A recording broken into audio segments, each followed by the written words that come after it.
Nye me ni banye de omanye. Manye lemba bi enye de mbefe bi. No dia kesi wo game wo ye kusun krede ko nu ofio. Ke GaDangme Homowo sisi. No ji ma adumo. Adum ma lo abanshi. Ke make shi ke afe ne ke kusun ne. Ye wo gbeja no to na esa na afi ho noko. Nyense akopwe ko ke na mpo ashi.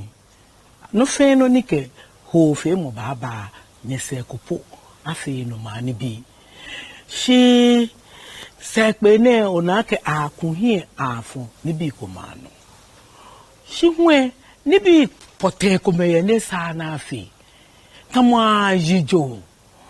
agbo afi ala atwane ke jejeje ne ke blomo ke ninke ni ndo le wokusun epele kwala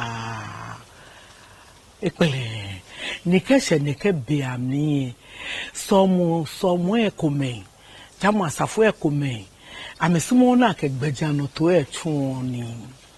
ni afi ona gba to munye se afi ke afi kome ne ho ne wona na agba wa ye madumu be na ke wo fe po Bible mi den che po fe mo be ye na ke wo fe po ni afiotun ni game nchele ndoko choma game ha na anu ni neke ni bia na enwe fe manti ase na abagba wona te fiote ni kenye nja nyonyonmo iye nye ba ka ke si wo ke wo ya wo mi ni ene ne ke ni ansina anu be pi ne eke blow mo eke be ke no mo ipo baji o mi ke ni si afine dromo na nke hin funsi ni inshalashi kete he kome ni akwebo ni bi kome yo ona kesin afina ajene ke mlane no jugba nye me ka si agbe yikra ehwefio no abagbe gbejaran to ne na ka show dada no pe ke ka agbe ne obanye wo bote wo ho fe mo biami bo jamu asafo ya mi fe abanya yiban na jobo na asumo na twadebo na asumo shi afine fianke aye blane no jugba ni tun akesin wo ablekuma ne bakuma wo agbena menu wo shishin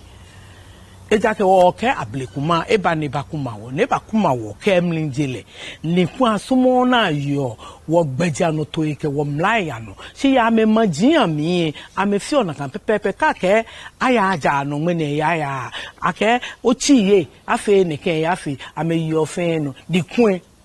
akunya show no na afite wo no ahawo si won danmo si akesi afine amenu wo shishi ni to enjole eba mi trake to enjole e ka wo ka amete wo fe Ghana biji wo nyemeji wo fe ni wo he ni abani jo wo he ni abani jo wo e mantiase mi do ablekuma fe wo ke ba kuma wo ne ba kuma wo ojugba do be e ka fe to ma ablekuma ba kuma wo na me ha wo to mo wongbo ha wo si je nakani afine shida mingo shida kule mi ha nyeme fe ke mambi fe Ghana bi fe aka amekwe ni gbeja no to ne akatuni ne hishu ojugba ni radon kaka jimulo kama jinuba